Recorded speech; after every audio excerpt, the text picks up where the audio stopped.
Talks on Psychoanalysis shares topics published in the IPA Society journals and Congress debates worldwide, brought to you in the voices of the original authors. We hope this window will allow you to experience the depth and breadth of psychoanalytic thought around the world. I am Gaetano Pellegrini, and in this episode we listen to Martina Burdet talking about her book Love in the Time of the Internet. Do you love me or do you follow me? This was written as a response to the increasing number of patients she has seen over recent years who are experiencing problems in their lives that seem to come at the crossroad between the intrapsychic world and the social environment, digital revolution and virtual reality. She wrote the book as a psychoanalyst for psychoanalysts, but it is also intended for a wider public interested in psychoanalysis. In it, she combines psychoanalytic theory with what she calls ordinary stories, that is, stories of patients who describe how they can, or actually they cannot, love in the time of the Internet. Martina Burdet is a training analyst for the Psychoanalytic Association of Madrid and member of the Psychoanalytic Society of Paris. She is the chief executive of the e-journal Psychoanalysis.today, former general secretary of the APF and the current chair of its working group on remote analysis.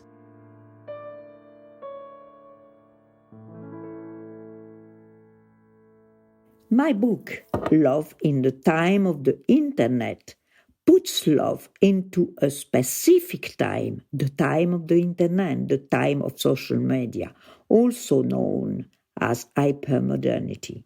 My hypothesis is that in this time, this digital age, we are now facing a new order of love, a paradigmatic change in which the other of the contact has been turned into someone without characteristic, banal, replaceable, interchangeable, a disposable commodity, creating a situation in which the connection replaces the relationship, usually in love. The choice of the object contains both a narcissistic element and a desire for difference, but now the second part seems to be increasingly more absent. For this reason, I wrote my subtitle, Do You Love Me or Do You Follow Me?, using the symbol at to replace the O in love.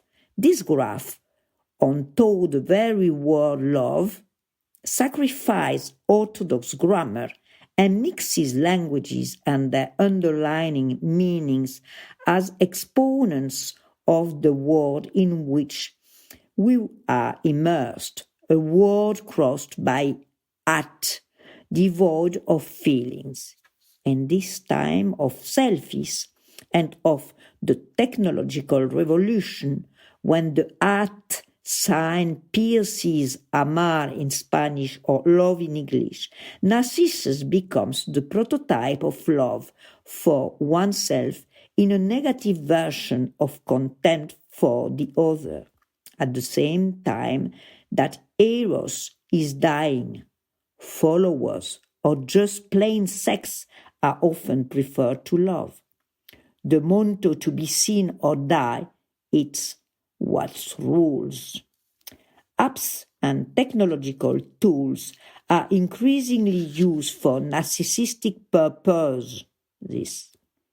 Contacting others enable oneself to feel in company, which can soothe, excite, depress, console, make oneself feel important or a nobody.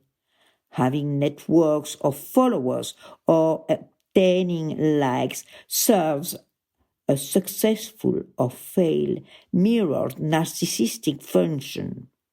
Knowing that oneself is followed, watched, whether this on social media, publication pages, or even reality shows, becomes the motor of the existence. On one level, this leads to an enhanced capacity for self-procreation, in a sense of building oneself. Online, creating one's own personal brand and denying the sexual and generational differences. I question the limit between normalcy and pathology. I suggest that for an increasing number of people, the staring at the screen, the notification of likes, becomes as vital as the gaze of the first object mother, and is equally dramatic if it disappears. In the book, I explore how this yielding of errors to the follower is an opportunity to think deeply about many topics. However, here I will limit my discussion to two of them. First, the importance of the online versus the real physical body in the same place or not. Second, the question of time. To take the first question, with regard to the body, in this world of the internet, the flesh body, the body in the flesh, has become more absent in a real shared space, but more present in a space mediated by technology, on screens or phones, creating an illusion of reality. This allows a range of possibilities, from passion to its opposite. Passion blooms exactly because of the absence of the body and a situation where everyone can project his own ideals and desires without limit and feels that projections as real.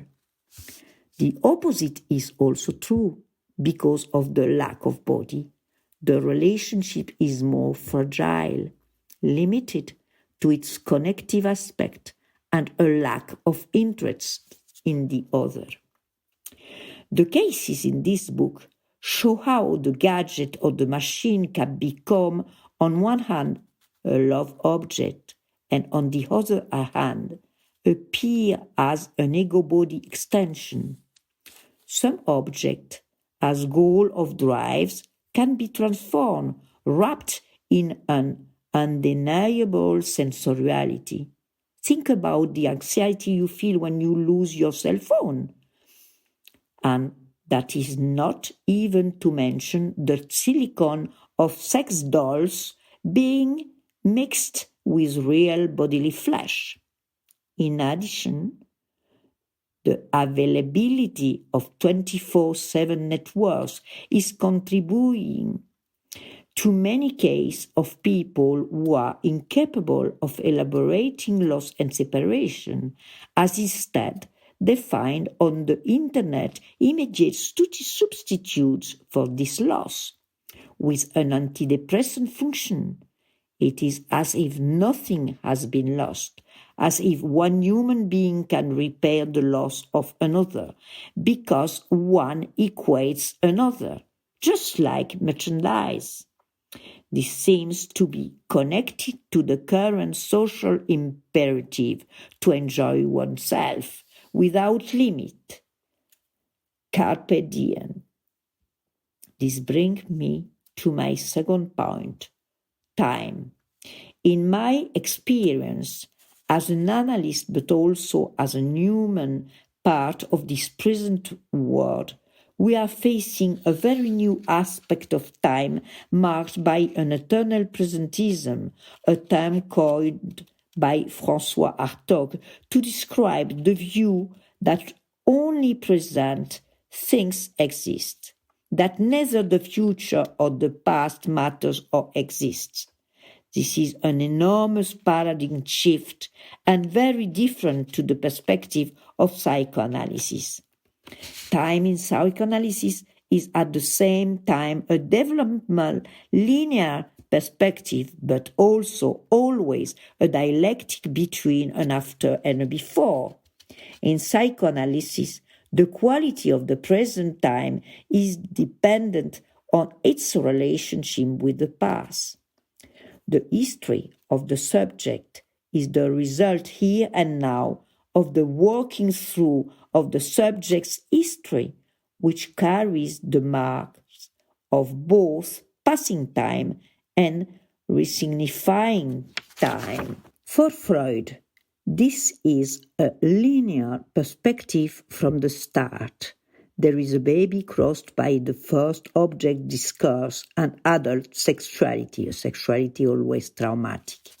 And beyond the pleasure principle, he opens the door for other theory on the origin of traumas. Childhood has to pass through developmental stages.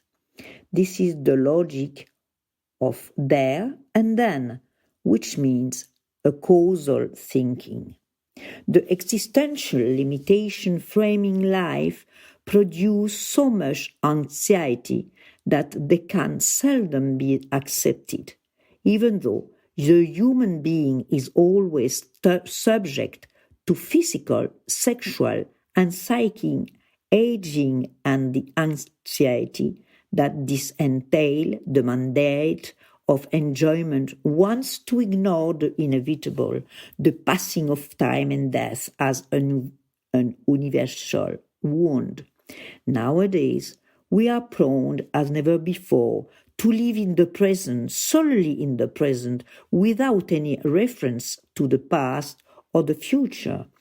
It is this loss of meaning, of historical continuity, this erosion of the sense of belonging to a series of generations rooted in the past and extending into the future.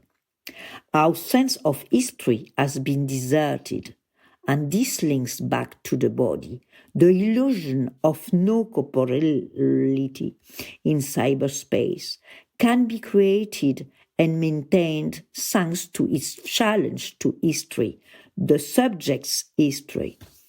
Our temporal connection, that is, the fundamental connection between present and past, and the body we live in, anchored in the passing of time, provides a sense of continuity of who we are through our history and ties us to others on whom we once depended or still perhaps depend. But this dialogue between past and present is altered in the online world, and so therefore is the relationship between the individual and reality, and also the relationship with the other. There is a very wide-ranging discussion to be had on this new aspect of time, but here I limit myself to an examination of presentism and acceleration in the here and now, meaning the trauma in dialogue with psychic reality.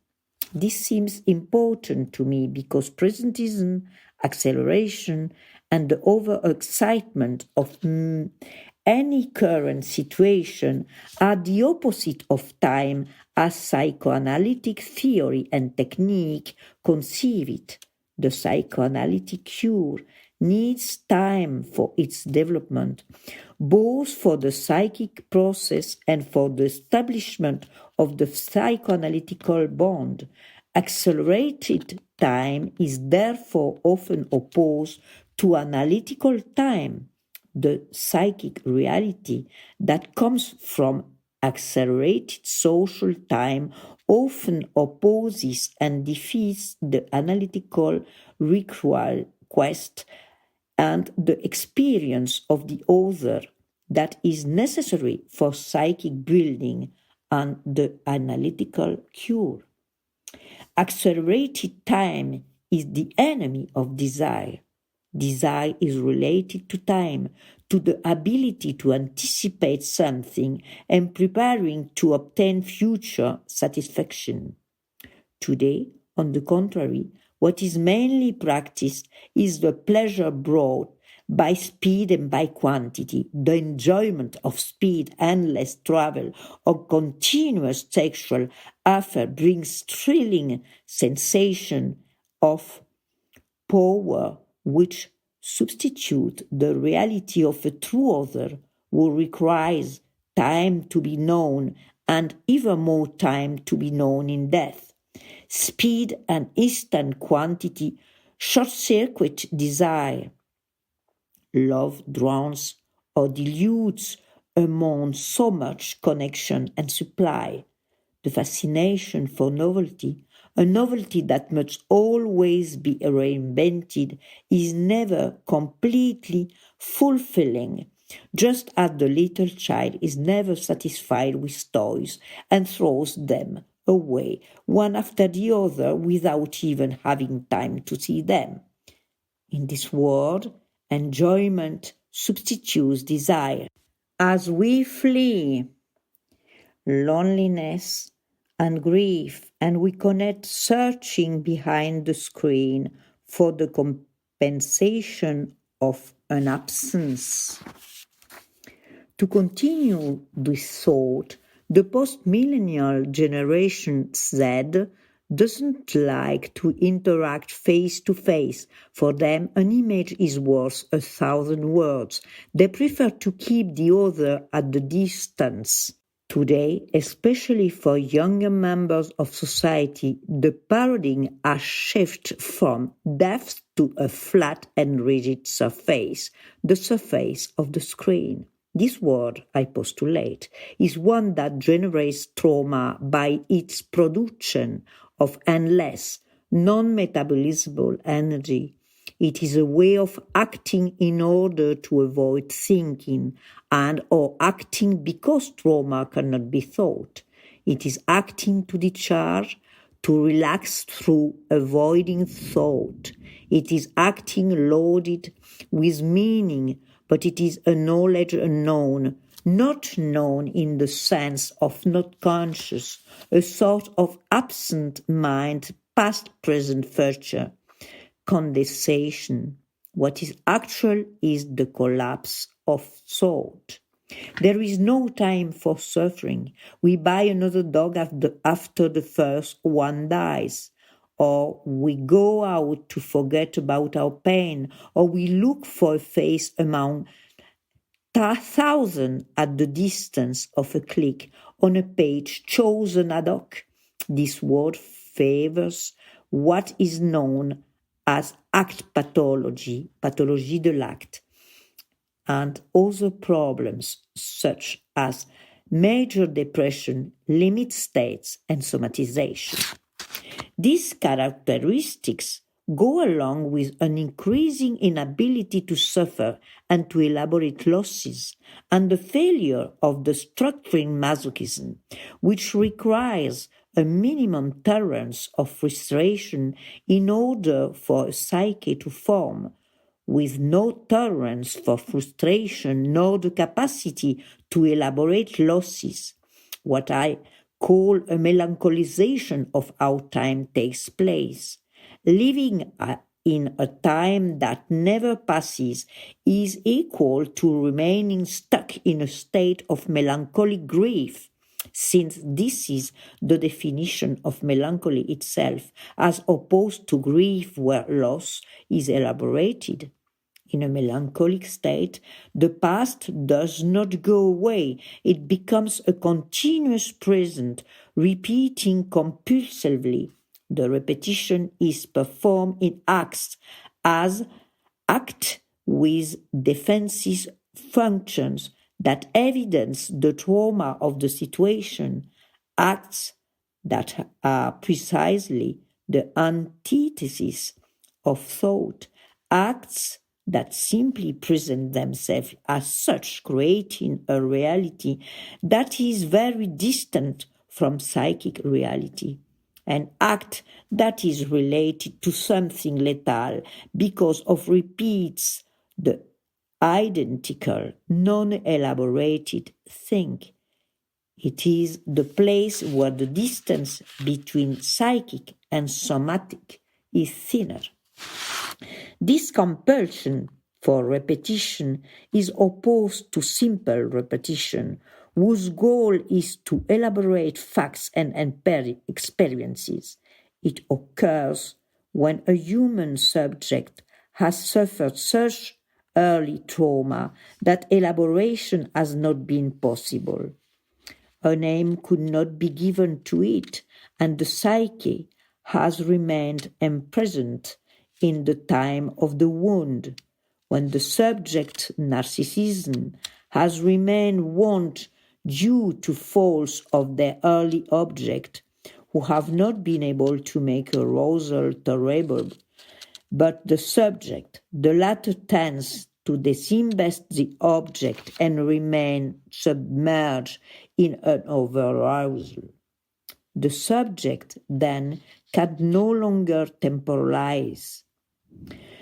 Imprisoned, condemned to an eternal present, which not only makes the thinking activity impossible, but also drives very near its strong anchorage on the over-aroused body, which does not find a way to cling to a representation of its feeling and tends to manage the recovery of the energy saturation through the shortest path, acting and thinking as little as possible. Is this not what is increasingly occurring in our world of online connection, in which so many remain fixed, anchored to the repetition of the present without past or future? In conclusion, the problem is that in this world of digital dating and online relationship, what is absent of the date is the differentiated other, desired and loved for their difference and complexity, for their own qualities. In its replace emerge various forms of election of doubles, of self-worship, of exhibitionism. The follower is an anonymous follower with a rising value in a world where what matters is to be seen, to be followed, or to be connected. In this world, both subject and object, stripped in what makes them individual, risk becoming simply data. The difficulty for love that I explore in my book escapes from the other because of combined early and environmental traumas, looking for tools that momentarily soothe but which actually increase the problem. The healing response that comes from being able to be thought by another psyche doesn't exist in these circumstances. This is why I think that psychoanalysis has a very real contribution to make in these cases, both in order to understand and help a psyche submerged in a very particular reality.